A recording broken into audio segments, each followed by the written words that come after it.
దేవుని రాజ్యానికి తగిన విధానాన్ని అలవరుచుకుందాము. ఈ లోకంలో ఓటమిని చిరునవ్వుతో సునాయాసంగా భరిస్తాము. అంతేకాని తప్పుడు పద్ధతులు వాడి విజేతలవటం మన ప్రభువు పద్ధతి కానే కాదు. మనకున్నది ఒకే ఒక జీవితం. ఈ జీవితకాలమంతా మన ప్రభువును సంతోషపెట్టటానికి బతుకుదాము. ఈ లోకంలో మనకు బహుమానాలెన్ని ఉన్నా ఎన్ని పోయినా వాటిని గురించి ప్రభువు అంతగా పట్టించుకోడు. అయితే పరలోక బహుమానాలను పోగొట్టుకోవటం ఆయనకు బొత్తిగా ఇష్టం ఉండదు. యేసుకు నమ్మకమైన దాసులమైతే ఆయన ఆ రోజున భళా మంచి దాసుడా అని ప్రశంసిస్తాడు. ఆయనకే స్తోత్రం. విశ్వాస సంబంధమైన మంచి పోరాటం పోరాడాలి. నిత్య జీవమును చేపట్టాలి. దానికోసమే మనము పిలువబడ్డాము. ప్రభువు యొక్క మహాశక్తిని బట్టి ఆయన యందు బలవంతులమై ఉందాము. దేవుడిచ్చే సర్వాంగ కవచమును ధరించుకుందాము. శరీర సంబంధమైన యుద్ధోపకరణములను మనము వాడము. దుర్గములను సైతము పడద్రోయజాలినంత బలము గల ఆధ్యాత్మిక యుద్ధోపకరణములు మనకున్నవి. ప్రార్థన గొప్ప యుద్ధాయుధం. మన దేవుని బలాతిశయమును బట్టి సైతాను లొంగిపోతాడు. యేసుతో సన్నిహితంగా నడిచే వారికి గొప్ప ఆధ్యాత్మిక బలం ప్రాప్తిస్తుంది. దేవుని ప్రత్యక్షం మన పట్ల కృపాబలమే. ఇమ్మానుయేలు దేవుడు మనతో ఉన్నాడు.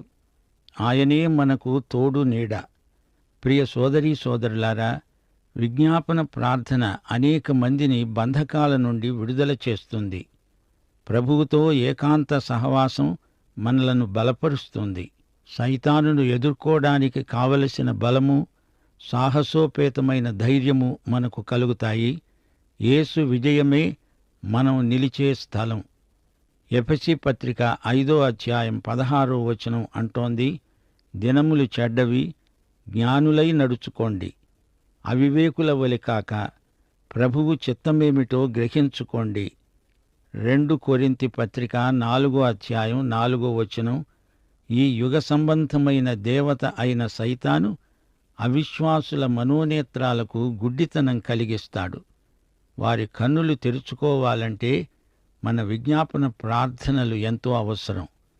మన స్తుతి స్తోత్రములపై దేవుడు ఆసీనుడై ఉన్నాడు. కీర్తనలు 22:3 వచనం. లోకానికి వెలుగు క్రీస్తే. ఈ వెలుగును ఎత్తిపట్టుకుంటే ఎందరికో వెలుగు లభిస్తుంది. యేసు వెలుగును నలుదిక్కులకు ప్రసారం చెయ్యాలి, చెప్పాలి, పాడాలి, బోధించాలి, ప్రార్థించాలి, సంప్రదించాలి, సహవసించాలి.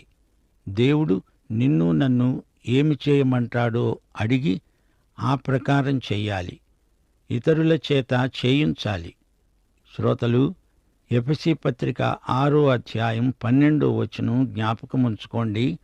మనము పోరాడేది శరీరులతో కాదు గాని ప్రధానులతో, అధికారులతో, ప్రస్తుత అంధకార సంబంధులైన లోకనాథులతో, ఆకాశమండలమందున్న దురాత్మల సమూహముతో మనము పోరాడుతున్నాము.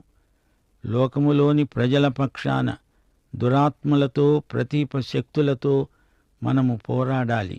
అదే ప్రార్థన.